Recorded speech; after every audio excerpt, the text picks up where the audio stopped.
Hello, Home Slices. It's Kiera with Home Slice Adulting coming to you with my review for Iyanla Fix My Life Season 8, Episode 3, I think. I'll have the correct stuff down below, the correct title. But anyways, y'all, thanks for clicking on this video.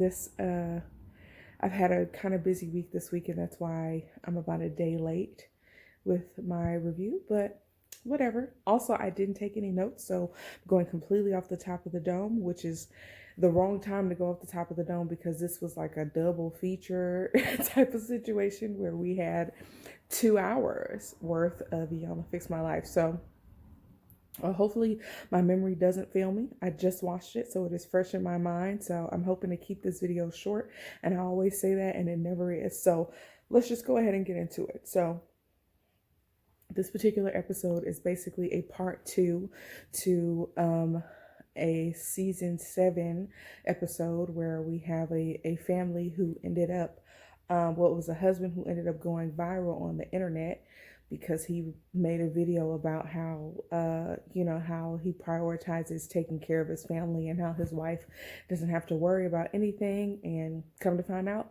there is stuff to worry about. Their family is basically in shambles. So we have a bunch of people here from last time.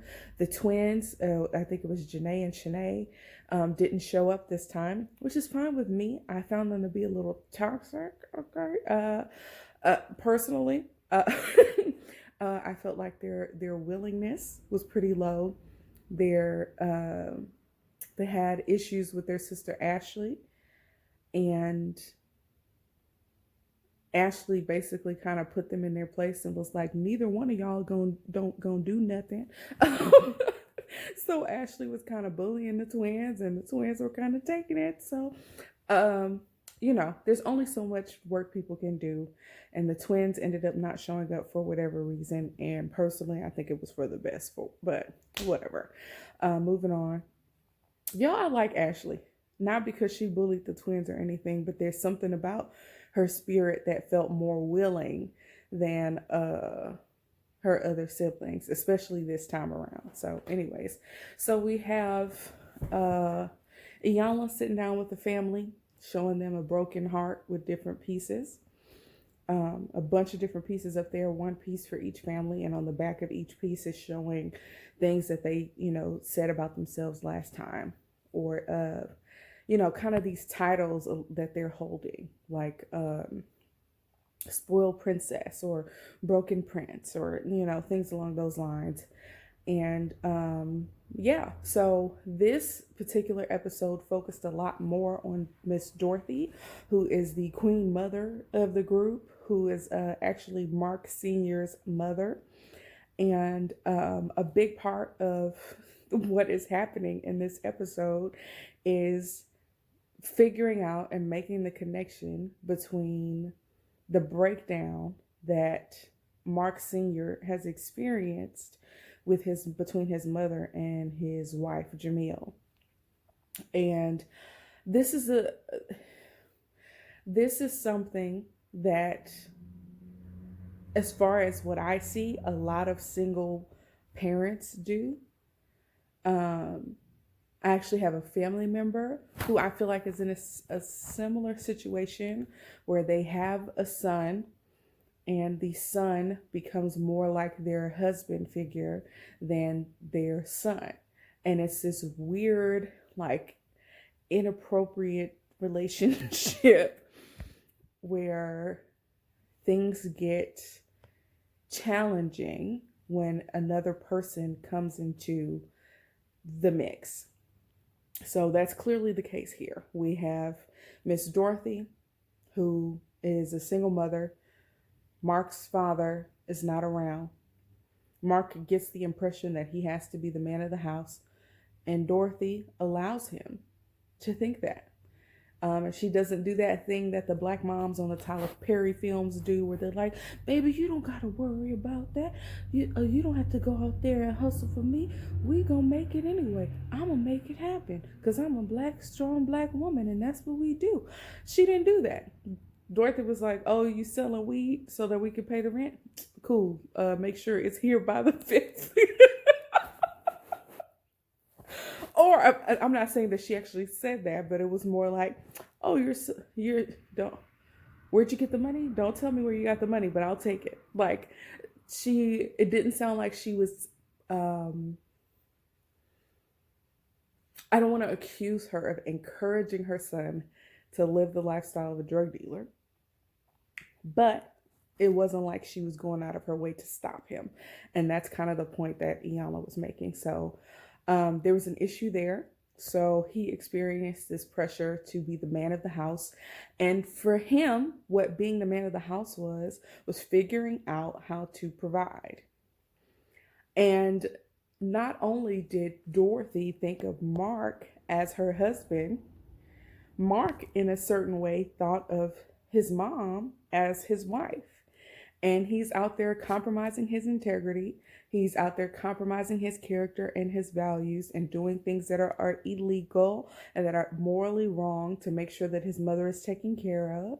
And then as soon as his mother finds a man to go off and marry, she abandons him. And it feels like like she's cheating on him. And it feels like a betrayal. After I've been out here in these streets beating people up and selling drugs, you're going to leave me like all them other suckers did, anime?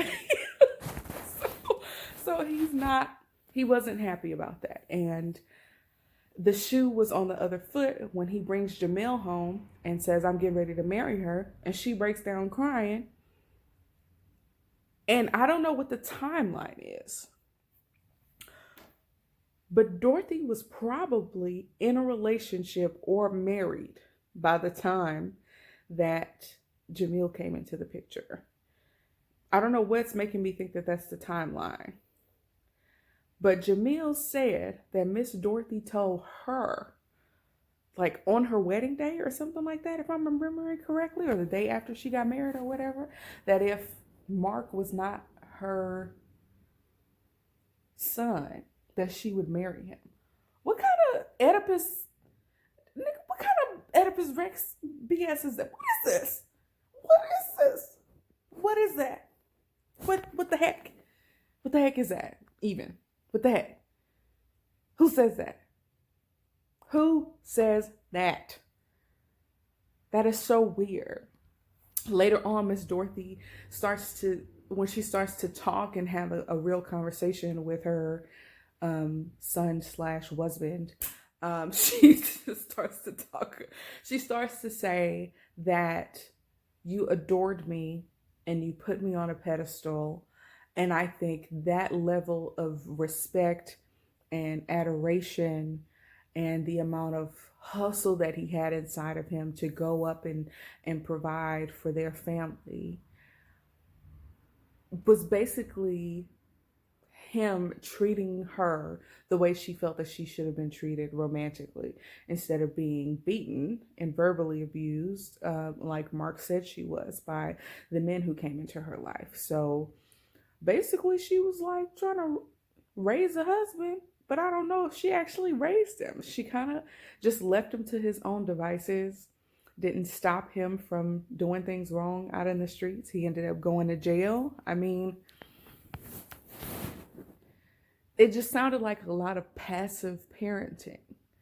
And by allowing him to believe things that he kind of came up with on his own, he kind of raised himself, and she just kind of benefited from it in a way that's like weird, and like she liked it, or she would have liked to be treated like that by a man in a romantic relationship. But y'all, that was weird. It's weird. It is a weird dynamic. I actually know some people, I ain't gonna say no names, that are in what I believe is a similar situation, and it's weird and it's freaky, and I ain't gonna say nothing because it ain't my business, but it's still weird. Okay, so moving on. Another theme throughout this situation, we get introduced to Marc Jr., which I don't even know if we talked about him last time. He wasn't on the show last time, but he couldn't be there in person. So they put him in front of this faux brick wall background, colorful thing, and he is participating remotely, which is great. I mean, I feel like that's a great way for him to participate and be there. And I don't understand why the twins couldn't do that, besides them not being willing. Again, I feel like they were toxic, so it's probably for the best. But Marc is, I think, the second oldest. I think, no, no, no. The twins are the oldest. Then I think there's Ashley, then Marc Jr., then Jaden, then Jordan. So anyway, so Marc Jr. Apparently really got the brunt of his father's abuse. It sounds like whatever Jordan, the youngest son, experienced with Marc Sr. was probably amplified with Marc Jr. And his account of what happened to him as a child is basically horrific. And it's like whatever Jordan went through times 3 or squared, heck. Basically, he felt like he was his father's punching bag. And as soon as he turned 18, I mean, there was moments where he felt like he wanted to kill himself. He tried to hang himself. He felt like he wanted to kill his dad. And he felt like when he turned 18, he escaped. And that's what I feel like a lot of people go through. I have people in my family who, when they turn 18, they leave and they never look back because of the things that they have experienced. And whether that's abuse or neglect or abandonment, or whether that's I am under so much pressure, I'm under so much scrutiny. The way Ashley said that she just held on so tightly to her children so that they wouldn't feel abandoned like she did. There are others who feel that type of constriction and who feel that type of control over their life. When they turn 18, they just want to be free and do whatever they want to do and make their own decisions. So, anyways, he left out of self-preservation, and he feels some guilt around leaving his younger siblings there. And they basically let him have it. They didn't seem to really have any compassion for their brother. Jordan especially didn't seem to have any compassion for his brother, even though whatever Marc Jr. went through sounds like it was more intense than what Jordan went through. Because when you think about it, Marc Jr. was Marc Sr.'s first son. We don't know how old. Well, let me see. If Ashley was 32, I can't remember how old Marc Jr. was, but if Marc Jr. was 30, then Marc Sr. would have been around 25. So you're a Black man with 4 kids, at least 4 children. You're around 25 years old. The only thing you've ever been taught is how to provide, not to provide any emotional support to your child, not to be caring and loving and affectionate towards your children. And the only emotion that you ever show is your anger. And you see your son and you see him turning into you, and it makes you angry. And Marc Jr. got the brunt of that anger. And the first chance he got, he left, and he left his younger siblings behind. And his younger siblings did not understand, didn't have any compassion. Marc Sr. was so open and vulnerable about his experience, and Jordan's response was F you and S my D, like Iyanla said. Then the next thing we know, Jordan is walking away and he goes in a full out sprint. What it looked like is like the gates to that area were closing and he was running to escape out of those gates so that nobody could follow him. I don't know what the heck was going on, but Iyanla had a point. She was like, okay, this boy is 17 and he don't listen to nobody. He don't answer to nobody. My son is 50 years old. And if I tell him to sit down, he gonna sit. Y'all need to get some control. Okay. And I don't know. I'm not a parent, and I will not pretend that I know what to do with an unruly child, or a child that feels so indifferent. He's clearly been hurt. And one of the things that I really, really have a problem with, I guess it's my generation, but people who are a little bit younger than me, I'm 30, but when I think about people like Jordan, who, is in his late teens and early 20s is this idea of feeling like you know everything.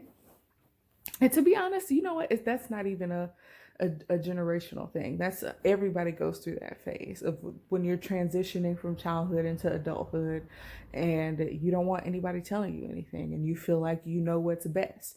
And when you really think about it, you haven't been through anything at that point in your life for you to even believe that you know an inkling of anything about life or who you are or where you're going.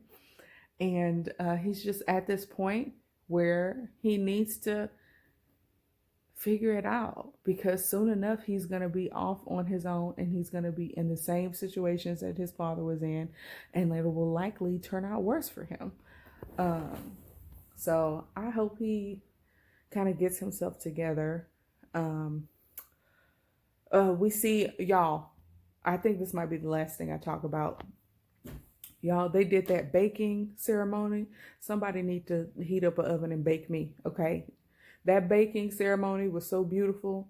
And the music in the background. Sometimes I feel like a motherless child. Y'all, sometimes I feel like a motherless child.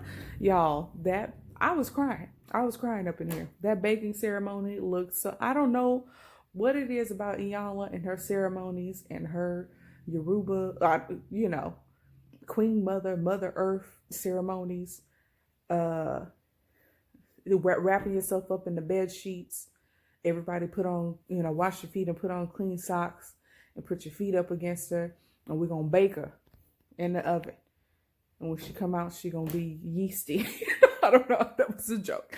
But this ceremony was just so beautiful, and it was about removing negative energy from her so that she could be more positive, and about making her new again and honoring the power that she has as a woman, and being supportive of other women, and using your own experiences to help somebody else. And they were doing breathing exercises, and everybody was crying, and I'm in my my own home crying, and I'm like, girl, somebody need to bake me. I want to be baked.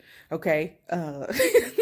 Somebody heat up the fire brick oven and bake me. Okay, that ceremony was beautiful. It was like something out of a movie. It was like the scene from The Color Purple when they were doing the fertility ceremony, and everybody standing around, and with the music and the drums and all that stuff. I freaking love that. And I think it was actually like a really good renewing ceremony for Jamil. So I thought that was lovely. But at the end of the credits or whatever, it sounded like mostly everybody is doing better, right? So Marc Jr., it didn't say anything about his sobriety, because that was one of the agreements that he made.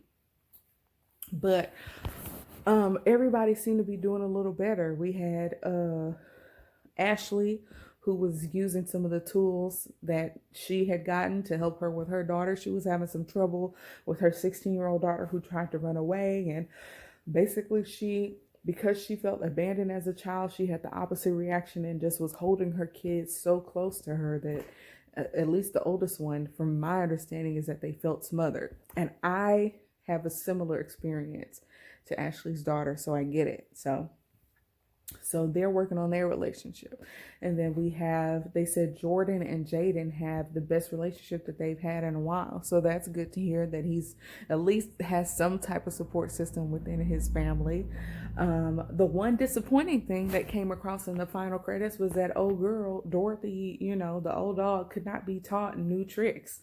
And it makes me wonder if she was being fake the whole time. The word that I'm thinking of is not coming to me. Lip service, pandering, I don't know, because she seemed so open. She seemed to be so sincere. She was crying. She was up until the point where she actually had to talk to Jaden